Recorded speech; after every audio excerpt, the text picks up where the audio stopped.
Save किया था ना? मैं सिर्फ इसलिए गया था क्योंकि उसने मुझे कॉल किया, that's it. But listen तो. Save it for someone else. जिंदगी में सेव करना जरूरी है, मगर जब बात पैसों की हो, सिर्फ सेविंग से काम नहीं चलेगा। इक्विटी म्यूचुअल फंड्स में इन्वेस्ट कीजिए और अपने सेविंग्स को आगे बढ़ने का मौका दीजिए। Mutual fund investments are subject to market risks. Read all scheme-related documents carefully. Before I tell you that this is an unusual episode of Cut The Clutter and why it's unusual and why it's important, let me ask you a question. Which is the most cluttered story, news story that you are watching right now? Which is the most cluttered? Which is the most important? Which is the most confusing? Which is the most troublesome for you? And which is the one which you know goes back a long time, because something that happened a long time back is coming back, including the images. That obviously is the Punjab story. Punjab story now with the Amritpal Singh phenomenon, his escape, etc.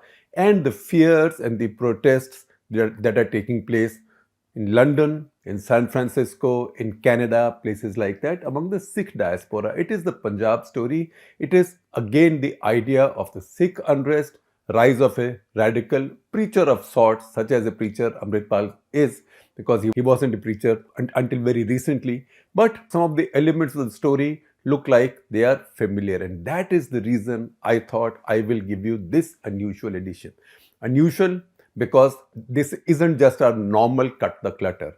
I am taking you back in history. I'm taking you back exactly 40 years in history. Because a society, a country, a people, a community that tends to forget the worst phases of its history and the lessons that were learned by our earlier generations from that history, unfortunately, is then destined or then is then condemned to be revisited by same kind of a bad phase of history.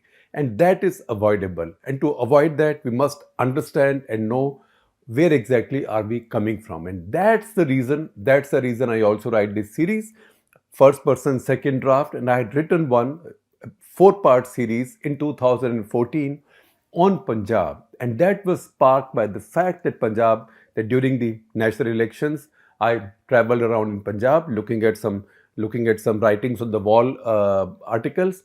And in the process, went to the Golden Temple and realized that it was the first time in more than 3 decades at that point that I was visiting the Golden Temple purely as a devotee. Because in the past, I had always been there, barring my childhood, because I was brought up in those parts. I had always visited the Golden Temple in times of trouble. In times of trouble, when there were battlements, there were weapons, etc., etc. And then the calmness and the serenity of the Golden Temple is something that I experienced now in 2014. And that resulted in a series of articles sort of revisiting what had happened. Once again, when you have memories of the past and then you have the fact checks of the present, what's happened over 30 years then and 40 years now. So one of those was about the Bhindranwale phenomenon. And that is the one that I will tell you about today. So in my many public speaking engagements, the question I'm often asked, most often, particularly when I go to colleges and schools, is to name the 3 most interesting persons I have met as a journalist. There is a particular curiosity among the millennials and now Generation Z about events in what we may describe as the pre-Google era. At schools and colleges, very young people push me to go beyond the mainstream politicians of today. Tell us about some others we may not be so familiar with. The most interesting. Why not son Jarnail Singh Bhindranwale? I ask. I've been wondering though, why should this post-internet generation be made to recall the bad dreams? In fact, one of the worst nightmares of our country's contemporary politics. This is what I used to say until recently. Now, with the latest turn in Punjab, I would no longer say so. I'd say it's better that we learn, that we remember what happened, and we also talk about Jarnail Singh Bhindranwale. Earlier, I would have said, why recall the nightmare that ultimately ended in Indira Gandhi's assassination and then the massacres of Sikhs?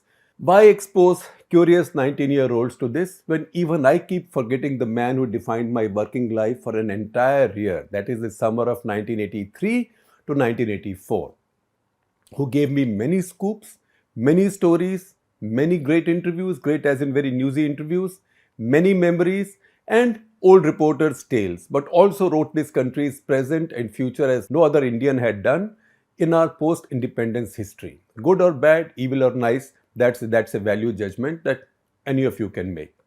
So why do I think of Bhindranwale when pushed on that most interesting person you've met question? Maybe I'm influenced now by what's going on in Punjab, also by a couple of recent visits to the Golden Temple. So in a way, my 4-decade-old memories are refreshed. It struck me sadly on one of these visits that it was the first time, as I mentioned to you earlier, it was the first time since my early childhood that I was visiting a peaceful Golden Temple as a humble devotee and getting that ultimately benediction, a kada, a steel bangle blessed at the Akal Takhat. All my memories and references so far had been my adult memories and references so far had been taken from the 1978-1989 period of various degrees of violence. I start at 1978 because that was when on Baisakhi Day, 14th April, a clash took place between Bhindranwale's supporters and a congregation of the Nirankari sect in Amritsar. 13 of Bhindranwale's followers were killed and suddenly an unknown young preacher. Remember, when Bhindranwale died in 1984, he was 36, between 36 and 37. 1978, he was just about 29-30. And that's how this unknown young preacher became a name known nationally. His life ended at just 36 with Operation Blue Star. Not only one of the most traumatic events in our history, but also one with the longest lasting consequences. And I apologize for sounding like such an insensitive news hound, but it was also the biggest story of my career, made so particularly by the fact that when the army banished all the domestic and foreign press on the evening of 3rd June, filling them all onto buses that they had organized, and buses took them straight to Delhi and dropped them there under armed escort. I was among the 3 reporters who managed to stay back to chronicle and later tell the story. One, Subhash Kirpekar of the Times of India then, way senior to us all, is sadly no more. The other was Brahma Chalani, yes, your famous strategic pundit and TV talking head, who then worked for Associated Press. I may walk the Golden Temple Parikrama as a devotee now, head bowed, but instinctively, inevitably, my points of reference are still the 2 Ramgarhia bungas or the towers on which the sandbagged machine gun nests of the militants were stockaded, and the image of the bags and bodies sent flying when struck by the army's howitzer. Guru Ramdas Sarai Terrace, Sarai means it's a kind of an inn for pilgrims. That terrace overlooking the Golden Temple where Bhindranwale originally held court and routinely updated his hit lists in public. Basically, it meant adding new names and striking out those who had been sorted out. Or in his language, sod ditte gaye si, right? Sodna, right? Unko sod do. That means sort them out, whatever. You know what that means. The Akal Takht building, the supreme seat of the Sikh spiritual and temporal power with the authority to issue hukamnamas, which is the Sikh equivalent of encyclicals or ecclesiastical bulls that the Pope issues. These were issued to the Sikh community, where he finally took control of his faith's Vatican, that was at the Akal Takht. He moved from Guru Ramdas Sarai to the Akal Takht, and where he met his end on 6th June 1984. Grenade shrapnel hitting his face first, and then a carbine burst from an infantryman cutting him down. But not before nearly 2,000 lives had been lost, 136 of them from the army. The highest casualties suffered by our armed forces, that is the uniformed armed forces, Army, Navy, Air Force, not paramilitary forces or the police. The highest number of casualties, fatal casualties suffered by our armed forces in a domestic operation ever in 24 hours. And those of anything from 600 to 1,000 innocent pilgrims dead along with Bhindranwale were his most committed lieutenants, Major General retired Shabeg Singh, Bhai Amrit Singh, the handsome, articulate and fiery deputy from whose father Bhindranwale had inherited the position of the head of Damdami Taksal, an ancient and conservative religious seminary Mehta, Chowk Mehta near Gurdaspur, and several others. In many people's book, Jarnail Singh Bhindranwale was a saint. In many more people's book, he wasn't quite so. Nor was he somebody who would conform to the definition of a nice man. but he was the most interesting human being I have ever met and dealt with as a journalist. And God knows I have met more than a few through the years. And he was one of the most talented, charismatic, and in fact, in the end, recklessly courageous man. You had to be so to make a last stand in an ancient building, fighting off repeated assaults by six of the finest infantry battalions of the army, besides the commandos, Vijayanta tanks firing from their main guns, armored personnel carriers, or in fact, more accurately, infantry fighting vehicles, BMPs, 3.7-inch mountain howitzers firing in direct mode, helicopter patrols for 36 hours, luring assault troops and young officers into the killing ground between the Akal Takht and the Darshni Deodi, where the causeway to the temple begins, and then cutting them down with machine guns sighted to cover every inch, and peeping out of the slits cut out of the Akal Takht's century-old marble walls. You had good defenses, but still had to be nuts to fight there, knowing the inevitability of the end. There was a bit of that to Bhindranwale too, in fact, quite a bit. He had begun to believe the mythologies spread about him by his own devotees, that he was an embodiment of the divine, that his victory and the formation of a new Sikh state were preordained, although he himself never used the K word, as I said in an earlier national interest article. That in a holy war against the Hindu state, his Sikhs were obviously going to win. He genuinely believed that until the last moment, he thought he was going to win. To him, the only inevitability in that murderous June week was fateh, or victory. Shikast, or defeat, was for the BB's forces. BB is how he addressed Indira Gandhi usually. Oh, BB the Fauj aa rahi hai, right?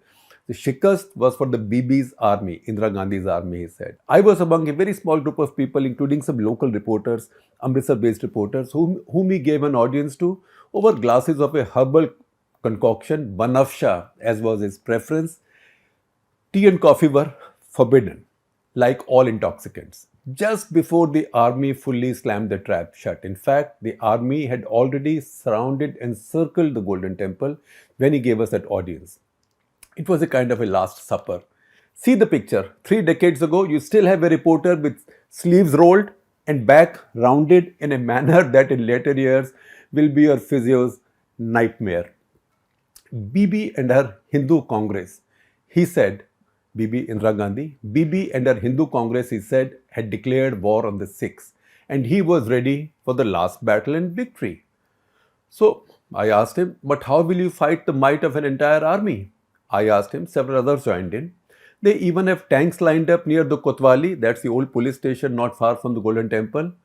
Das deo enanu kis tarah ladoge Singho, he said in Punjabi. It was like he was exhorting his followers there and also giving them encouragement.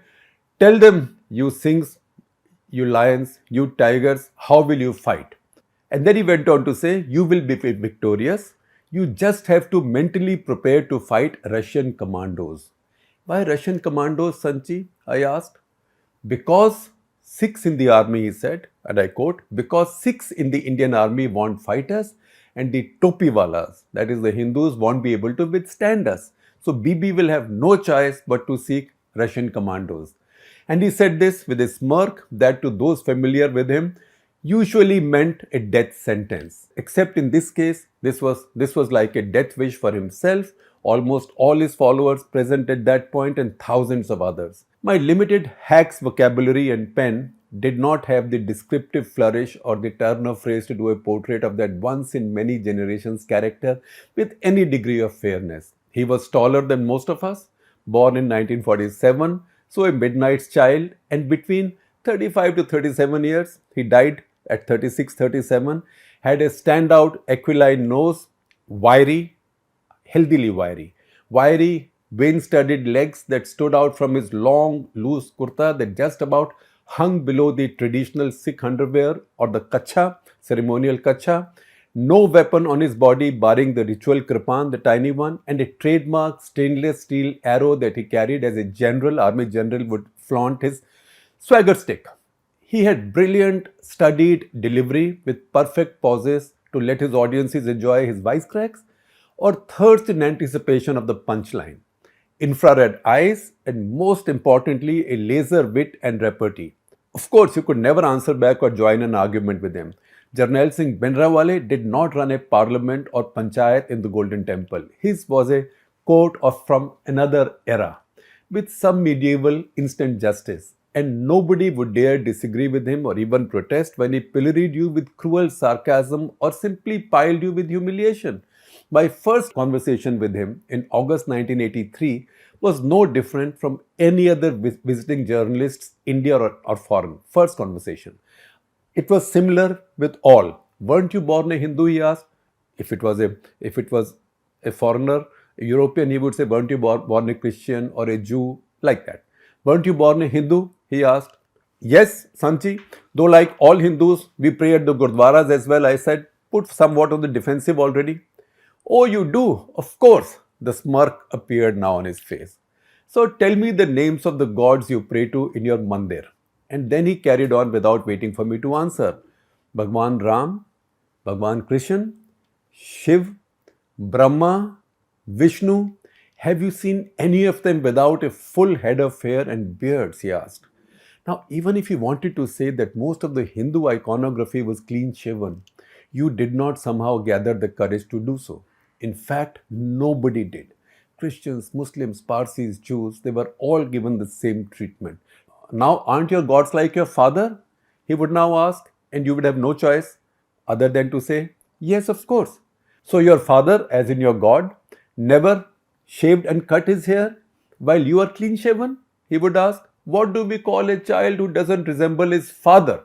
He would now turn the knife, or rather give the cue to his congregation, which would then avoid using the word H, but would break into a collective snigger, right? They will not use the word that begins with H in Hindi or Punjabi, but with B in English, but that was the implication. And I quote him again, that's why I say Shekhar ji, or whoever his target was that day, that's why I say Shekhar ji, Keshan di hatya band karo, stop murdering your hair, literally. Start looking like your forefathers and your gods, so we will call you a decent, legitimate son of them.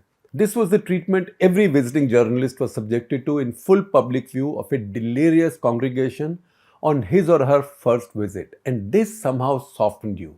No journalist ever openly contested what he said or argued with him, except to an extent, two in varying degrees. One was our very own Jarnail Singh, herself a very proud Jat Sikh. Bhindranwale never fully got the better of her, but got his cheap thrills and amused his doting congregation by referring to her in her absence, only in her absence, that Sikhni Patrakar, that Sikh woman journalist who plucks her eyebrows. In fact, his exact language was, Jedi pawa putdi hai, one who plucks her eyebrows. The other, old Satinder Singh, who unfortunately is no more, he was the Tribune's bureau chief in Delhi and much older than all of us. He was actually film star Devanand's schoolmate and bosom pal and Khushwant Singh's alter ego. He got away with much more. He even got Bhindranwale to laugh, genuinely laugh, not snigger or smirk, when he told him one evening that if Khalistan became a reality, he would have to emigrate to Vilayat, Britain. Why, Satinderji? Asked Bhindranwale, probably with mock concern. Don't you think Khalistan will need Buddhijeevis, intellectuals too? It may, Sanchi, but I will tell you my problem, said the irrepressible Satinder. Hindus will not let me live in India because I am a Sikh, and you won't let me live in Khalistan because I am padhya likhya, which means well educated.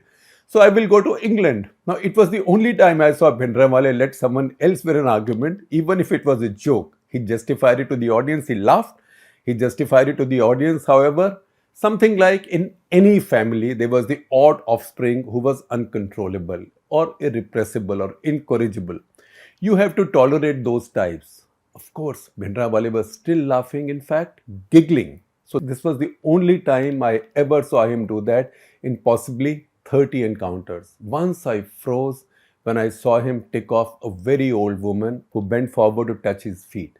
He nearly threw her off her feet, admonishing, don't you do this, don't touch my feet, what will people say? An 80-year-old woman and a 36-year-old sant?